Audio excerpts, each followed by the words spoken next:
Je vous demanderai de tourner dans Romains chapitre 12.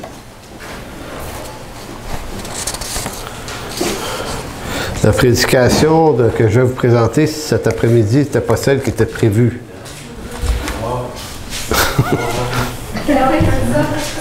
C'est ça qui est plate dans la vie. Hein, non, c'est qu'il est arrivé entre-temps quelque chose qui m'a fait virer ailleurs hier, et puis hier soir assez tard aussi, puis à matin, puis j'ai comme bifurqué ailleurs, et je vous expliquerai tout à l'heure pourquoi. Alors, lisons Romains 12 et versets 1 à 13. Je vous exhorte donc, frères, par les compassions de Dieu, à offrir vos corps comme un sacrifice vivant, saint, agréable à Dieu, ce qui sera de votre part un culte raisonnable. Ne vous conformez pas au siècle présent, mais soyez transformés par le renouvellement de l'intelligence, afin que vous discerniez quelle est la volonté de Dieu, ce qui est bon, agréable et parfait. Et généralement, quand on s'intéresse à ce texte-là, on arrête la lecture là. On commande ce texte-là sans prendre le temps de lire la suite. Et ce qu'il faut savoir, c'est que ce qui donne la force et le contexte au verset 1 et 2, c'est le reste du chapitre. Et c'est pour ça qu'il faut absolument continuer à lire, parce que lorsque Paul dit au verset 2 que le renouvellement de l'intelligence nous permet de discerner la volonté de Dieu, ce qui est bon, agréable et parfait, et on a l'impression, en tout cas ça a été mon cas longtemps, que la volonté de Dieu ici, c'était au sens vocationnel. C'est-à-dire, c'est comme si j'expliquais à quelqu'un, tu veux savoir c'est quoi ta vocation, ton appel, offre ton corps comme un sacrifice vivant, saint et agréable à Dieu, sois transformé dans ton intelligence, et ça va forcément t'amener à comprendre ta vocation, qui est la volonté de Dieu pour ta vie. Vous savez, c'est comme si on... Mais dire ça, au fond, c'est de détourner le texte de l'intention de l'auteur. Parce que Paul n'est pas en train de parler de la vocation ici. Il est en train de parler de l'ABC de la vie chrétienne. Donc, la volonté de Dieu, avant d'être un phénomène vocationnel, est d'abord une façon de vivre, une façon d'être, une relation avec Dieu, mais avec les gens, les autres aussi. Donc, on ne peut pas échapper à la volonté de Dieu. Ou on ne peut pas, par contre, on ne peut pas vouloir absolument trouver sa vocation et entrer dans sa vocation, je dirais, dans une attitude professionnelle et institutionnelle sans avoir compris d'abord ce que le texte essaie de nous dire à partir du verset 3. Donc, qu'est-ce qui est la volonté de Dieu? Bonne, agréable et parfaite, selon Paul, c'est le verset 3 qui va le dire en montant. Par la grâce de Dieu qui m'a été donnée, je dis à chacun de vous de n'avoir pas de lui-même une trop haute opinion, mais de revêtir des sentiments modestes selon la mesure de foi que Dieu a départie à chacun. Car comme nous avons plusieurs membres dans un seul corps et que tous les membres n'ont pas la même fonction, ainsi nous qui sommes plusieurs, nous formons un seul corps en Christ. Et nous sommes membres les uns des autres. C'est intéressant de comprendre qu'on est au-delà de notre individualité, on est un corps organique aussi. Donc on n'est pas une suffisance en soi-même, mais on est rendu suffisant à travers les dons et les appels de chacun. Mais il n'y a pas que ça. Puisque nous avons des dons différents selon la grâce qui nous a été accordée, que celui qui a le don de prophétie l'exerce selon l'analogie de la foi, que celui qui est appelé au ministère s'attache à son ministère, que celui qui enseigne s'attache à son enseignement, et celui qui exhorte à l'exhortation, que celui qui donne le fasse avec libéralité, que celui qui préside le fasse avec zèle, que celui qui pratique la miséricorde le fasse avec joie. Et le verset 9 à 13, qui est vraiment un des bijoux du texte et qui continue toujours à nous expliquer qu'est-ce que c'est que la volonté de Dieu, bonne, agréable et parfait. Donc, c'est pas juste dans l'exercice des dons et des talents qu'on a reçus, mais c'est aussi que la charité, ou dans d'autres traductions, que l'amour soit sans hypocrisie. Ayez le mal en horreur, attachez-vous fortement au bien. Par amour fraternel, soyez pleins d'affection les uns pour les autres. Par honneur, usez de prévenance réciproque. Ayez du zèle et non de la paresse. Soyez fervents d'esprit. Servez le Seigneur. Réjouissez-vous en espérance. Soyez patients. Patients dans l'affliction. Persévérez dans la prière. Pourvoyez aux besoins des saints, exercez l'hospitalité. Et là, je n'ai pas mis l'autre partie du texte à partir du verset 14 à 19, là où il rentre dans le rapport à l'ennemi, d'aimer ses ennemis aussi, de ne pas tirer vengeance et tout ça, de chercher le bien autant que ça dépend de nous, entre nous. Donc, on va s'intéresser en particulier au verset 9, à cause de quelque chose de riche dans ce texte-là. Donc, si vous découvrez dans les versets 3 à 8, les versets 3 à 8 parlent des dons, des charismes qui sont donnés à chacun pour former un seul corps. Donc, on est un peu dans la structure de qu'est-ce que Dieu nous fait devenir à partir des appels. Et oui, il y a le côté vocationnel qui est là, mais le danger, c'est de s'arrêter juste à ça. Alors qu'à partir du verset 9, Paul installe le ciment entre ces vocations-là, entre ces dons. C'est quoi l'attitude? Donc, est-ce que c'est suffisant de savoir que vous auriez un don d'enseignant ou de pastorat ou de ceci ou de... Est-ce que c'est juste ça qui est utile à savoir? Pour Paul, non. Le jeu de l'exercice des dons et des charismes doit se faire dans une attitude aussi qui est celle de l'amour fraternel, et il va dire un amour fraternel qui est sans hypocrisie. Sans hypocrisie. Et on va voir tout à l'heure ce qu'il veut dire. Ben, on pourrait peut-être le voir tout de suite tant que ça. Le mot hypocrisie, pour nous, en français, ça a une connotation strictement négative. Un hypocrite, c'est quoi un hypocrite? Un visage à deux faces. Un acteur. Non, mais ça, c'est pas le côté négatif. Mais le côté négatif, là, nous autres, là, le mot hypocrite, ça veut dire quoi, là? Quelqu'un qui donne une fausse impression de ce qu'il est. Oui, c'est ça. Visage à deux faces. Quelqu'un qui n'est pas vrai. Qui n'est pas sincère, on peut...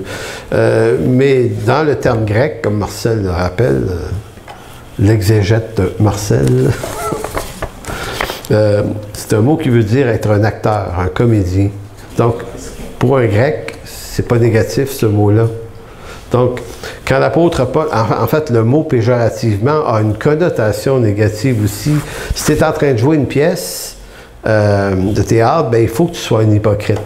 Pour les Grecs. C'est ça le métier d'acteur, c'est le métier d'être... le mot se prononce comme si, là, anhypokryptos, qui veut dire un comédien. Donc, dans les tragédies grecques, c'était utile d'être un bon anhypokryptos. Maintenant, l'apôtre Paul est en train de nous dire que quand on n'est pas en train de jouer un rôle, mais dans la vraie vie, on n'a pas à être des comédiens.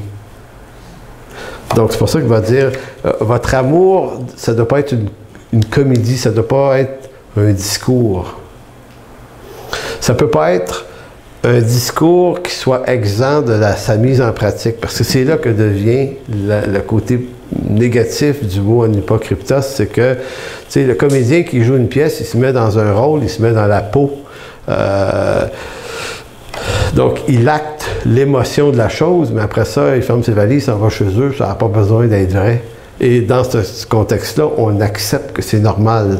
Mais c'est comme si Paul disait, mais vous, dans la vraie vie, votre amour va devoir être sans le jeu du comédien.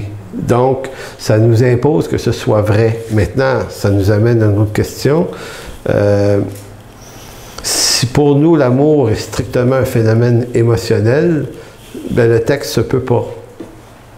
C'est-à-dire qu'il ne faut pas voir le texte à travers notre regard du 21e siècle, parce que dans notre siècle à nous, l'amour est strictement une émotion. Je dis ça souvent, là, mais c'est important de le savoir. Donc, l'amour s'exprime à travers le ressenti. Donc, si je vais aider quelqu'un, mais que je n'avais pas envie de le faire, je peux avoir l'impression d'être un hypocrite. Comprenez-vous? Je dis, OK, je suis allé aider mon frère qui était dans Chenoute, mais ça ne me tentait pas, donc je suis allé, c'était pas vrai. Mais c'est faux de penser de même. Si ça ne vous tentait pas et que vous êtes allé, vous n'êtes pas un hypocrite. Vous avez aimé vraiment. Parce que ici, et comme c'est souvent le cas dans l'Écriture, l'amour n'est pas d'abord une émotion. C'est d'abord un don de soi, l'amour. Donc, on aime quand on donne sa vie. Et dans bien des cas, on aime beaucoup lorsqu'on se passe de quelque chose qu'on aurait aimé faire, mais qu'on a choisi d'y renoncer pour aller être là pour quelqu'un. Tu sais, aurais peut-être aimé mieux aller faire ça, mais tu as choisi d'aller aider quelqu'un. Tu es loin d'être hypocrite, tu viens de renoncer, et le renoncement, c'est la base d'une réelle affection dans l'Écriture. C'est pour ça qu'il faut se débarrasser du côté ressenti sincère. Donc, l'hypocrite ici, c'est celui qui serait allé en faisant croire quelque chose. Donc, d'abord, que l'amour soit sans hypocrisie. Et un peu plus loin, user de prévenance réciproque. Cette expression-là, laissez-moi trouver où c'est que j'ai mis ça. J'ai perdu. Oui, prévenance réciproque. Vous voyez, c'est au verset un petit peu plus loin, là. Verset 10, verset suivant. Par amour fraternel, soyez pleins d'affection. Donc, vous voyez pourquoi que la charité et l'amour soient sans hypocrisie. Et c'est dans le verset suivant qui parle d'avoir aussi de l'affection pour les gens, les uns pour les autres. Par honneur, user de prévenance réciproque. Puis je me disais, c'est intéressant cette expression-là. Qu'est-ce que c'est que ça, que de la prévenance réciproque? Ça veut dire de savoir aller au-devant d'eux. Aider quelqu'un à cheminer. Et le mot réciproque, que ce soit dans le grec ou en français, c'est la même chose, c'est que c'est dans les deux sens. Donc, il n'y a pas des gens dans une église qui sont faits que pour recevoir et des gens qui sont faits que pour donner. Il y a une réciprocité. Ça devient une action qui est commune les uns envers les autres. Donc, on n'attend pas que le besoin soit là ou qu'il soit entendu, connu avant d'y répondre, mais c'est que l'affection nous fait être capable de discerner d'avance ce qui va arriver. Curieux, là, mais on a une prévenance réciproque. Et si je pouvais j'essaie de remettre mes feuilles en ordre. 1, 2, 3, 4, 5. J'ai écrit mes numéros de page, sinon je serais dans le trouble en ce moment. J'entends par là, je vais vous donner un exemple. Dans une église, en tout cas dans le pastorat, dans cet exercice-là, il y a cette idée qu'un pasteur est dans son bureau, il va rencontrer des gens, mais on va généralement attendre que les gens vont pas bien pour qu'ils viennent. Tu sais, c'est un peu comme un docteur. Tu vas pas voir le docteur quand tu vas bien. Maintenant, l'idée ici de l'expression de la prévenance réciproque, c'est « attends pas que les gens soient malades pour t'occuper d'eux ». C'est ça l'idée. Vas-y avant. Puis s'ils vont bien, tant mieux, mais c'est d'avoir cette prévenance, prévenir, autrement dit, ce que vivent les gens. Vous voyez, ce dessein de Dieu pour son Église, ça nous donne une idée de l'importante proximité et l'important souci qu'il doit y avoir entre les gens. Donc, on ne peut pas juste être une communauté de gens indifférents les uns aux autres. Ce qu'on finit par être, malgré nous, dans les églises de notre temps, c'est beaucoup ça qui se passe. Je donnais l'exemple la semaine passée d'un gars qui me raconte aller dans une église, un bisou à l'entrée, un bisou à la sortie, puis après ça, tu n'existes plus pour le restant de la semaine, à moins que tu aies des gros problèmes. Mais ça, on n'est plus dans la communauté, là. C'est la même chose au travail. Puis, vous dites bonjour quand vous arrivez au travail, vous dites bonjour quand vous partez, puis le reste de la semaine, dérangez-les pas, tu sais. Donc, c'est toute cette question-là de la prévenance réciproque qui devient important. Notre vision de l'Église ne doit pas être une hyper-projection dans le futur, mais une réponse aux besoins qui sont là en chemin aujourd'hui. Qu'est-ce que j'entends par là? C'est que c'est probablement une autre séduction. Je sais que c'est intéressant de se projeter dans 2 ans, 3 ans, 5 ans. Tu sais, on fait ça aujourd'hui dans les églises, on fait une projection sur un certain nombre d'années, mais c'est comme si on regardait l'Écriture, puis on sent que ni Jésus ni les apôtres réfléchissaient de cette façon-là. Ils ne sont pas en train de préparer les besoins qui vont peut-être être là dans 5 ans. Tu sais, on disait dans 5 ans, on voudrait faire ceci, ceci, cela, et être rendu là, là, là et là. Mais au fond, who knows? Tu seras peut-être même pas là dans 5 ans. Donc, qu'est-ce que ça te donne de rêver, de t'hyper projeter dans le futur à travers une vision grosse de même, puis pendant que tu es en train de rêver à ta destinée, à ta vision, tu n'es pas présent là aujourd'hui. Donc, c'est l'idée du texte de Paul. Paul, il est en train d'éduquer l'Église des Romains à être juste présent là aujourd'hui. Tu sais, il ne dit pas « préparez-vous à aimer éventuellement les gens ». Préparez-vous à devenir prévenant. Ou faites en sorte que dans plusieurs années, là, vous soyez... Non, non, c'est comme l'Église de Jésus-Christ existe maintenant. C'est aujourd'hui. Comme dit la lettre aux Hébreux, c'est la même chose pour le salut. Le salut, c'est aujourd'hui. C'est aujourd'hui si tu entends sa voix. Mais marcher avec Dieu, c'est aujourd'hui.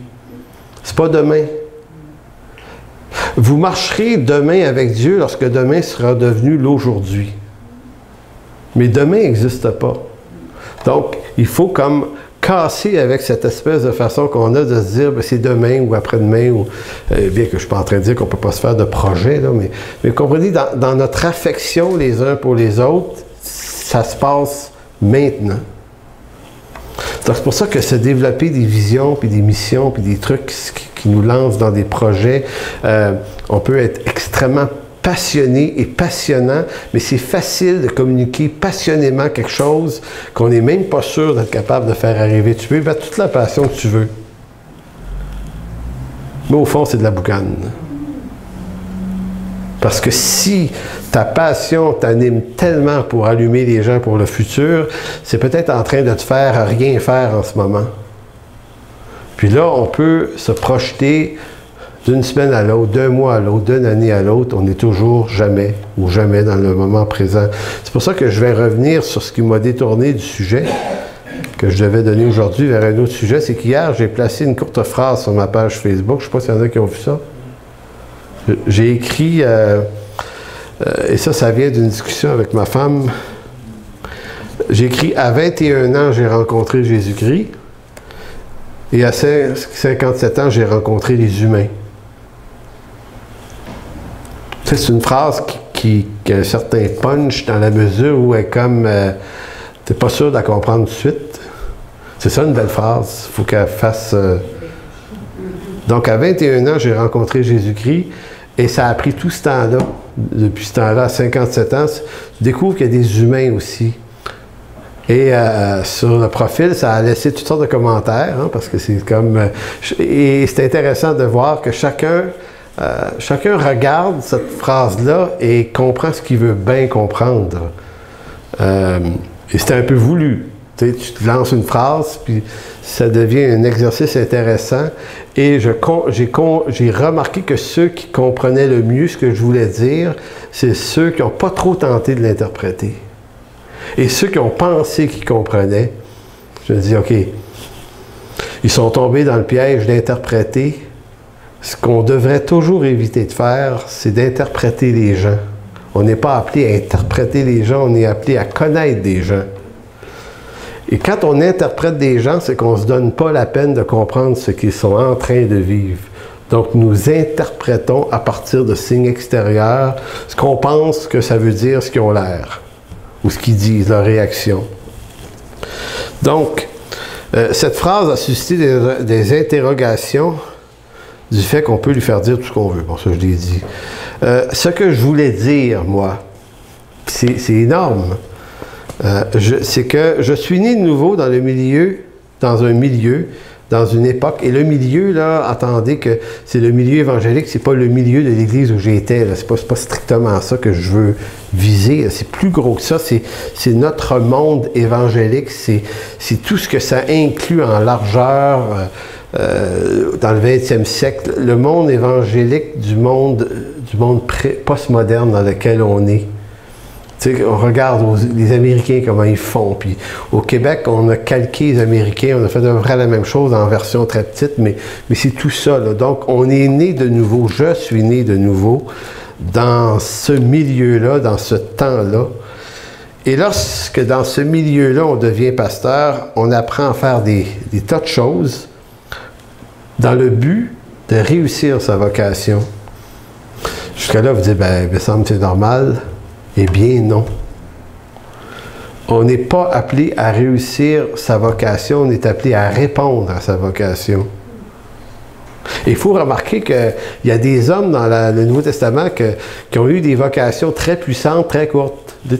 Moi j'aime bien le maintien. Étienne, acte 6, on découvre le gars, un diacre, dans l'église de Jérusalem, rempli d'Esprit Saint, de sagesse. On le nomme diacre pour gérer toute la question des veuves hellénistes et les veuves juives et puis tout ça. Mais le gars, il est tellement fameux, il est tellement rempli d'esprit qu'au chapitre suivant, il se fait lapider. Et tu te dis, Seigneur, tu n'es pas rentable. Et que tu n'es pas rentable. Il me semble que ces gars-là, tu ne les pas tout de suite. Laisse-les vivre. Il va être utile. En voilà un qui a vu clair. Laisse-les vivre. Ben non, c'est Seigneur dit non, il est tellement cool, le gars, je vais le ramener chez nous tout de suite. Genre non, ben, c'est pas ça, évidemment, mais comprenez-vous ce que je veux dire, c'est que Dieu ne pense pas comme nous. Il n'est pas un capitaliste. Il n'est pas dans la rentabilité, il n'est pas dans la plus-value ou valeur ajoutée.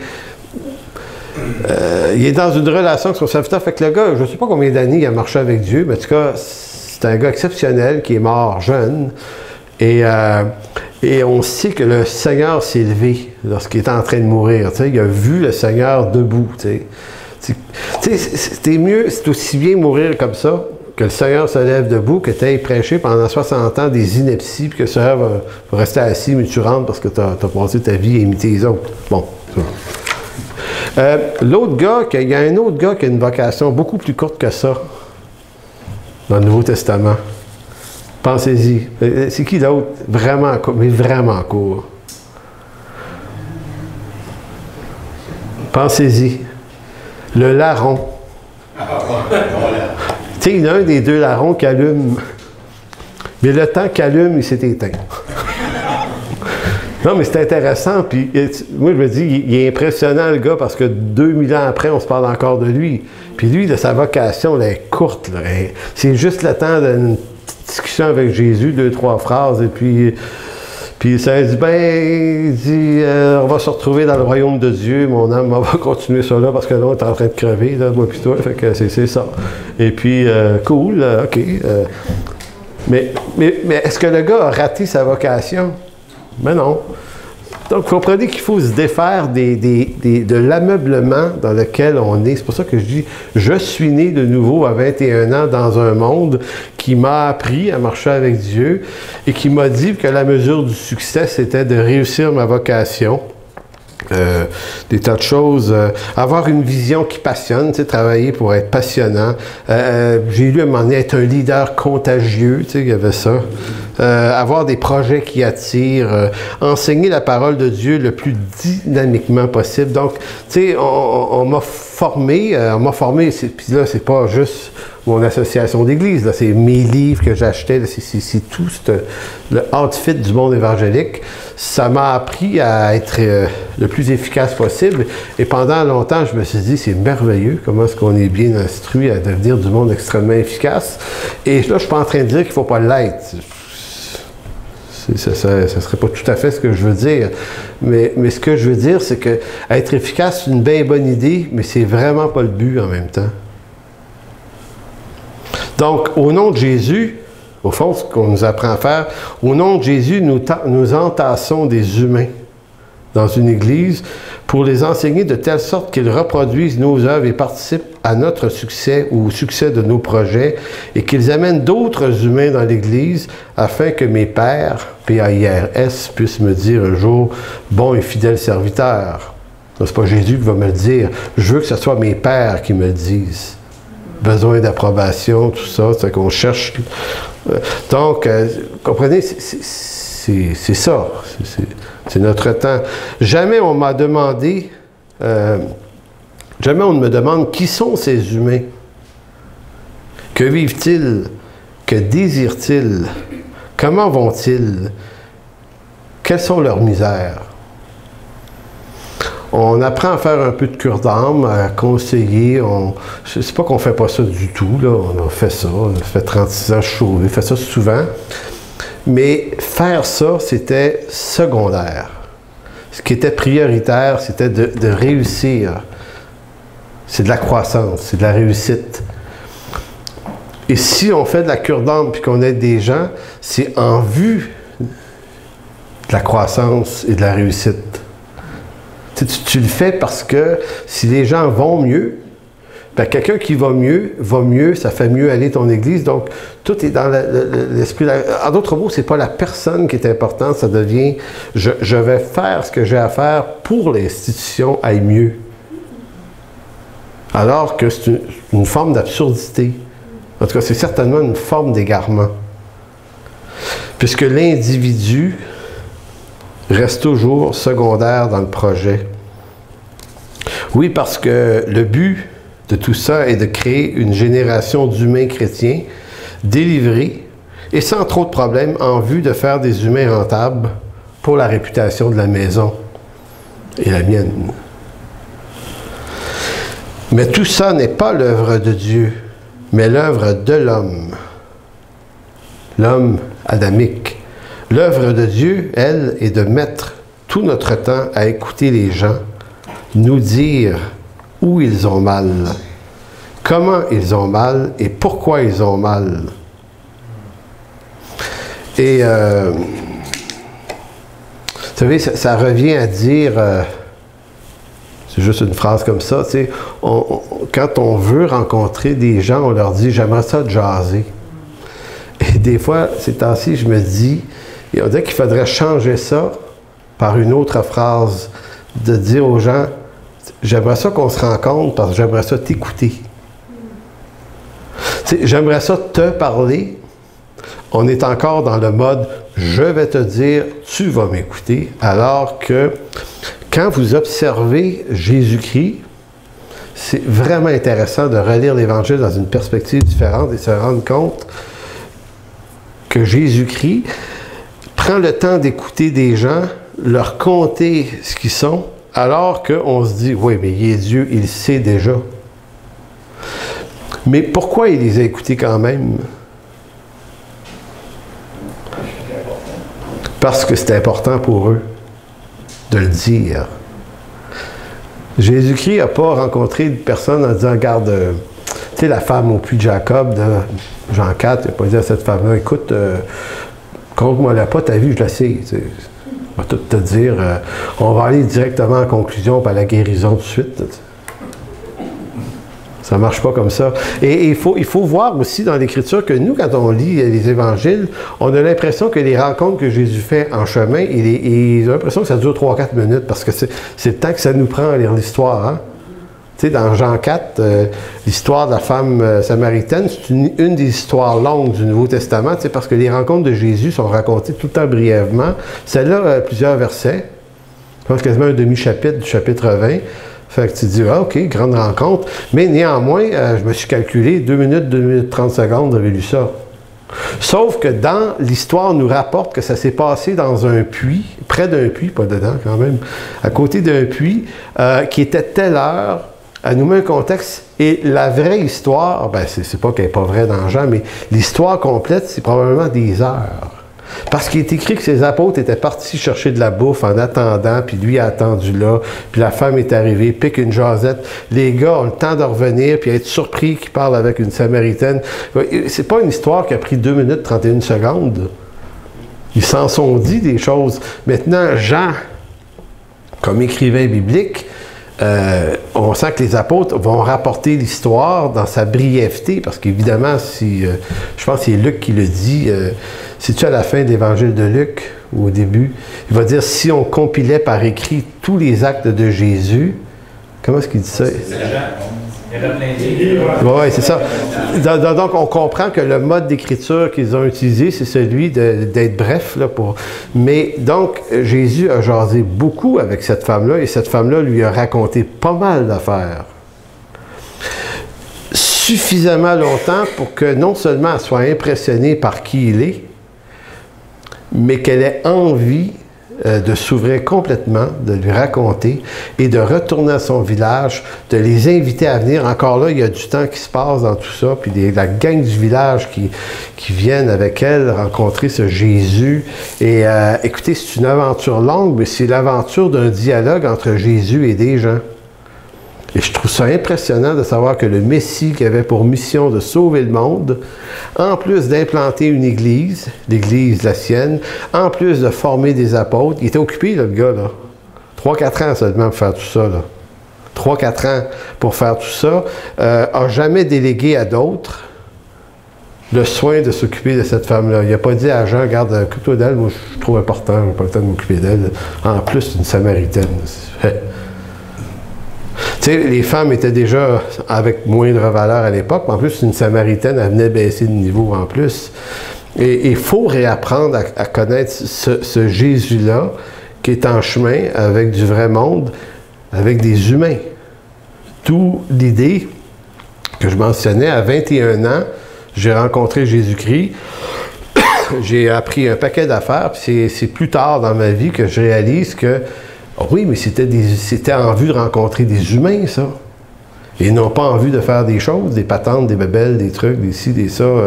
Bien que des bébelles, des trucs, on peut en faire beaucoup, que ça soit glorifié, que ça soit glorieux pour Dieu, mais c'est pas ça. Donc, plutôt que de connaître les humains, je les appelle toujours les humains dans ce message-là, nous interprétons les humains. Donc, vous voyez, plutôt que de les connaître, ça va bien plus vite de les interpréter. Et les interpréter, là, vous comprenez, leur prêter des intentions. Prétendre qu'ils sont comme ceci, comme cela, qu'ils pensent comme ci, qu'ils pensent comme ça, que lui, elle, comme ci, comme ça. De déclarer sur les gens des choses, parce que les apparences nous donnent cette lecture-là de eux.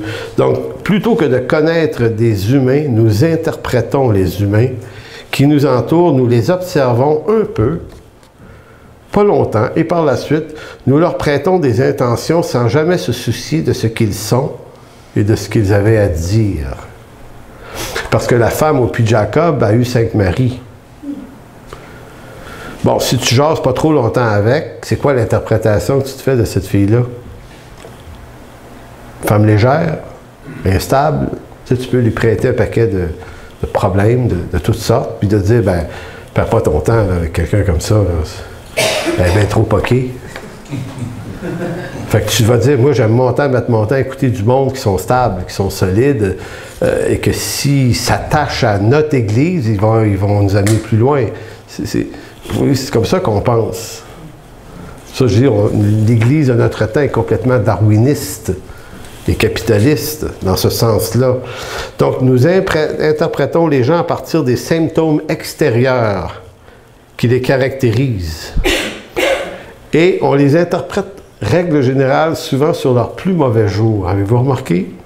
Tu sais, pour qu'on dise de quelqu'un qui est vraiment gentil, il faut vraiment qu'il soit gentil, non? Tu sais, il y a du monde vraiment gentil. Mais tu sais, généralement, si on voit un peu d'impatience sur quelqu'un, un peu de colère, tu sais, des gens avec tempérament explosif, colérique, tendance rebelle, orgueilleux, vantard, vaniteux, tu sais, tout ça, là, c'est dans nos cœurs, là. Donc, qu'est-ce qu'il y en est si quelqu'un vous rencontre dans une mauvaise journée de vos vies et qui décide de ne pas prendre le temps de vous connaître? Vous êtes faite. Mais c'est ça notre monde évangélique. On classe vite les choses. Et la personne peut avoir vraiment eu une attitude hautaine, elle peut réellement avoir eu une attitude orgueilleuse ou colérique ou orgueilleuse, nommer la patente, pas grave, là. Elle peut vraiment avoir eu cette véritable attitude. Mais est-ce qu'on peut dire que cette attitude la définit? Non. Parce qu'on peut être tombé sur une de ces mauvaises journées. Donc, au fond, c'est ça qui est d'ennuyeux avec ce qu'on devient. Donc, il faut creuser pour mieux comprendre pourquoi cette personne a ce comportement. Elle a ce comportement, mais ce comportement n'est pas nécessairement ce qu'il a défini dans sa vraie vie, mais peut-être oui aussi. Mais c'est pas grave, parce que derrière ce comportement-là, il y a quelque chose. Hier, on écoutait une émission de télé, moi et ma femme, France. Comment ça s'appelait? Faire utile, faire œuvre utile. Y en-tu qui ont vu ça hier soir? Écoutez, il y avait une femme, écoutez, c'est là qu'on voit qu'il y a du monde brillant, là. Il y a une dame qui jouait, c'est une pianiste, la madame, 71 ans qu'elle a, et elle, sa mère l'a quittée, elle n'a pas connu sa mère a fui, avant qu'elle ait l'âge de pouvoir la connaître, et ça a été le drame de sa vie, fait qu'elle a toujours jugé sa mère comme une fuyante, une irresponsable, jusqu'à temps qu'elle tombe sur un livre d'une autre femme qui a eu une mère fuyante aussi. Et dans le livre, elle découvre que les mères fuyantes, c'est pas nécessairement de l'irresponsabilité. Et là, elle découvre que pour qu'une mère fuit, là, il a fallu qu'il se passe quelque chose d'extrêmement grave. Et là, elle a commencé à interpréter sa mère d'une autre façon. Oui, elle a fui. Mais pourquoi elle a fui? Puis c'est devenu la quête de sa vie, comprendre pourquoi. Puis elle est une excellente pianiste, elle a pris un cours, des grosses formations de pianiste, puis son prof un jour, qui est une religieuse, lui a dit, je t'écoute jouer du piano, puis elle dit, j'entends ta souffrance dans ton jeu. Elle dit, qu'est-ce qui t'est arrivé? Qu'est-ce qui t'a manqué, toi, dans ta vie? C'est intéressant d'avoir un prof de piano brillant comme ça. Donc, comprenez-vous, dans ce que les gens sont, dans leur agressivité de tous les jours, dans leur impatience, dans leur colère, dans leur orgueil, dans tout ce qui est là, nous, là, on peut décider d'arrêter la relation avec la personne à cause de cet apparent défaut, plutôt que d'aller derrière le défaut et de comprendre le drame de la personne. Et d'entrer en relation malgré le drame. Je me souviens d'une femme au Saguenay que France a bien connue, que je ne veux pas nommer son nom, sinon pour vous dire que c'était une chanteuse, et que cette fille-là, on s'était parlé beaucoup, souvent. Elle a eu des gros problèmes dans la vie, puis pas eu de parents. C'est une histoire là, de quelqu'un qui est placé là, de maison, de foyer en foyer, puis... et cette fille-là, qui avait un talent extraordinaire, était à la fois une personne d'une intensité épeurante. Elle avait une baguette en l'air. Et le fait que j'ai pris le temps de souvent jaser avec elle, puis à cause de la musique peut-être, cette proximité-là, on l'a eu. Savez-vous quoi? Ces écarts me dérangeaient pas. À la limite, ça me faisait rire. Je riais pas d'elle, mais c'est comme si son côté exagéré, théâtral et excessif, moi, on aurait dit qu'elle aurait voulu me choquer parce qu'elle ne serait pas arrivée à le faire. Mais pourquoi ça ne me choquait pas? Parce que je connaissais tout l'arrière-plan et ça venait amoindrir mon jugement contre elle, donc capable de supporter ce que les gens peuvent être, les aimer malgré tout, alors qu'on ne peut pas aimer quelqu'un qu'on n'a pas pris le temps de connaître. D'où le retour au verset 9 de Romains 12, qui est si important, que votre amour, votre charité soit sans hypocrisie. Votre but, c'est pas de connaître les gens en vue de ce qu'ils pourraient vous rapporter, mais pour ce qu'ils sont. Vendredi passé, ça m'a frappé davantage. Gilles et Chantal étaient là. Aussi, on était au centre-ville. On était là voir une pièce de théâtre d'une personne qu'on connaît, que je vous nomme pas, mais qui nous connaît, chrétienne de longue date, qu'on a bien connue, perdu de vue un peu ces dernières années. Et on l'a revu dernièrement, puis cette personne-là nous dit, je fais une maîtrise en théâtre à l'université à l'UQAM. C'est à l'UQAM, hein? Ouais. Et puis, elle dit, je vais faire quelque chose prochainement, un petit 20 minutes, une petite pièce que je vais présenter. Et puis, ça vous tente-tu de venir? Fait qu'on est allé, Pasteur Alain était là, France et moi au départ. Fait que vendredi soir, 8 h, on se présente à sa rue Saint-Denis. On rentre là, puis écoutez, moi, ce qui m'a fasciné, c'est pas tant... il y avait 6 petites pièces de théâtre faites par 6 personnes différentes, mais t'es allé? Oh oui, je suis allé le voir samedi. Ah, t'es allé le voir samedi? Oui, c'est vrai, il y a plusieurs représentations. C'est qu'il y a 2 personnes là-dedans. La première scène, c'est une fille qui parle de sa mère qui est morte. Et de la façon que c'est fait, la personne raconte son histoire, mais à travers une œuvre théâtrale, à travers toutes sortes de moyens. Fait que c'est assez intéressant de voir comment tu peux raconter ta vie, mais sans que ce soit juste une lecture, avec des images. Puis, en tout cas, et rapidement, outre le fait qu'il y avait 2-3 scénettes qui étaient plus ou moins intéressantes, n'est-ce pas, Gilles? Ouais, c'est ça. Tu sais, il y a des gens qui vont dans le flou artistique tellement qu'à un moment donné, tu dis, coudonc, c'est aussi que vous êtes rendu.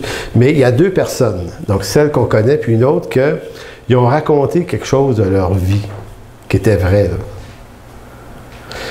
Et celle qu'on connaît bien, ça m'a vraiment fasciné. Parce que je connais cette personne, on a travaillé ensemble des années, là, proches. Là. Et pendant qu'elle racontait son histoire, je me disais, comment ça se fait que moi, je ne la connais pas, cette histoire-là qu'elle est en train de raconter à tout le monde ici? Comment se fait-il que j'ai jamais su qu'elle se sentait comme ça? J'ai jamais su. Tu sais, je savais un petit peu son père, des affaires, tu sais, on sait des bébés un peu. Mais je me disais, comment ça se fait qu'on a travaillé ensemble et que j'ai jamais trouvé le temps de lui donner l'occasion de me raconter son drame à elle. Et quand je suis sorti de là, vendredi soir, je suis resté pensif jusqu'à hier soir. Et c'est pour ça que je me disais, à 21 ans, j'ai rencontré Jésus-Christ. Et là, je me rends compte qu'on est appelé à rencontrer maintenant, avec Jésus-Christ, on est appelé à rencontrer des humains. Mais les rencontrer, là, ça veut dire qu'on devrait se donner pour objectif de les connaître, de les entendre, de les écouter. Puis, il y a à peu près 2 mois, 1 mois et demi, 2 mois de ça. Je vais finir bientôt, là, je vous le jure. J'étais avec un ami pasteur d'une autre association qui m'appelle. On jase ensemble, puis il me dit, il y a une femme qui te connaît, une madame âgée qui te connaît à cause du camp des bouleaux. Puis elle aimerait ça qu'avec elle, on aille prier chez une autre femme qu'on ne connaît pas nous autres, mais qui croit être pris avec de l'oppression démoniaque dans sa maison. Puis là, je dis, ben, pourquoi elle veut que moi j'aille là? Ben, elle dit, c'est parce qu'elle t'a entendu dire quelque chose au camp des bouleaux, puis elle pense que tu es la personne qui pourrait faire ça. Je dis, ah, OK. Intéressant. Et là, par Georges, la madame, elle vient. Pas la madame oppressée, mais son amie là, qui m'invite, là. Puis elle vient nous expliquer le cas. Fait que j'écoute ça, puis là, en discutant, je me rends compte que cette femme-là, elle va dans une église déjà, et que l'autre qui est oppressé commence à aller dans cette église aussi. Fait que là, le malaise me fait dire, ben écoute, j'irais bien, mais sauf que vous êtes déjà attaché à une église. J'ai allé voir le pasteur de cette église-là, et ses anciens, c'est eux qui pourraient le mieux aller prier. C'est pas parce que je veux pas, mais je veux pas bypasser. Bon, c'est un peu ça mon motif. Et elle dit, ben oui, c'est vrai, elle dit, je vais faire ça. Elle est allée voir le pasteur et non, je ne sais pas, c'est correct, il dit qu'il y a les autres. Et la raison, vous voyez un peu Ben, moi, je trouve ça absurde, là, sa réponse. Ben, il dit, moi, selon ma théologie, si elle a accepté Jésus, elle ne peut pas être possédée, donc elle se trompe. Fait que... Et moi, quand j'ai entendu ça, je me suis dit, j'aurais aimé avoir ce pasteur-là dans ma face pour lui dire, écoute bien, là, si quelqu'un est dans une détresse, là, mon homme, embarque dans ton char, puis va-t'en chez eux. On s'en fout de ta théologie, de ce que tu en penses. Va rencontrer une personne qui est en train de vivre une détresse. C'est pas une question de théologie seulement, c'est une question d'humanité. Ça, c'est la bêtise évangélique, dans bien des cas. Quand je vous disais l'autre fois que la théologie, c'est hyper important, mais c'est pas une fin en soi. Ça peut nous rendre idiots aussi. Parce qu'au fond, cet homme-là, c'est à cause d'un savoir théologique qui ne se déplace pas. Je me disais, s'il était un peu plus ignorant, il se serait peut-être donné la peine d'y aller. Mais ça, c'est le drame évangélique. Donc, Romains 12. Ce texte qui est important nous dit trois choses.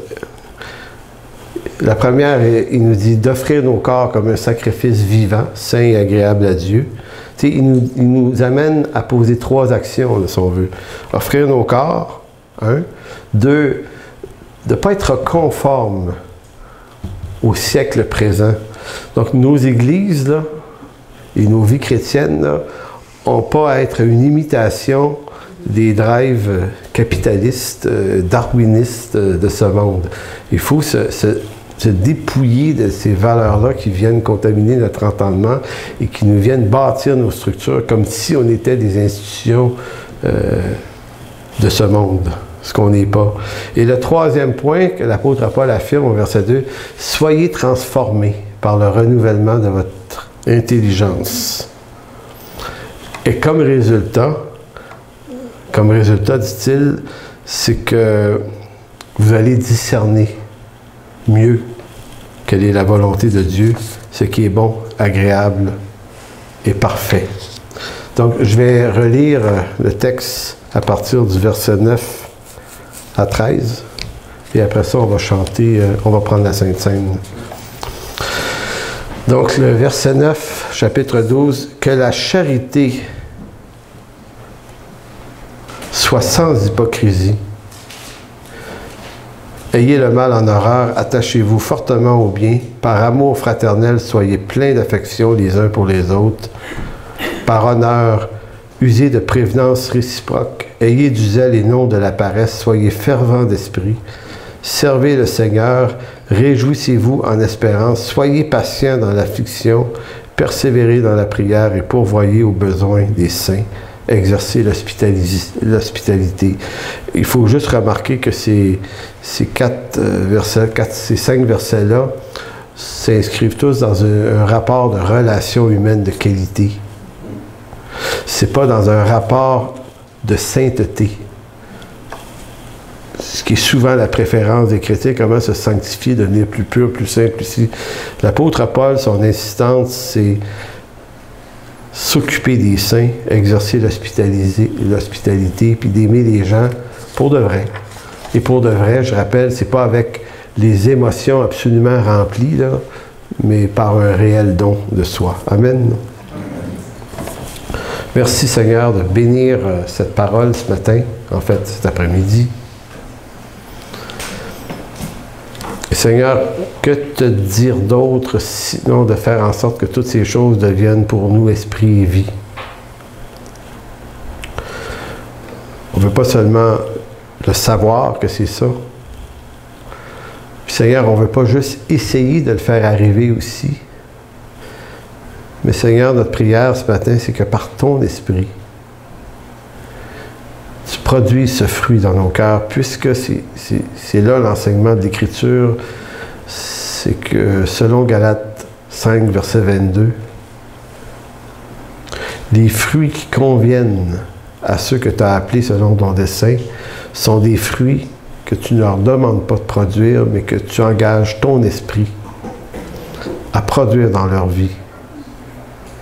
Alors merci, Père, pour Jésus-Christ. Merci pour l'Esprit Saint qui, dans nos cœurs, produit ce fruit. Amen.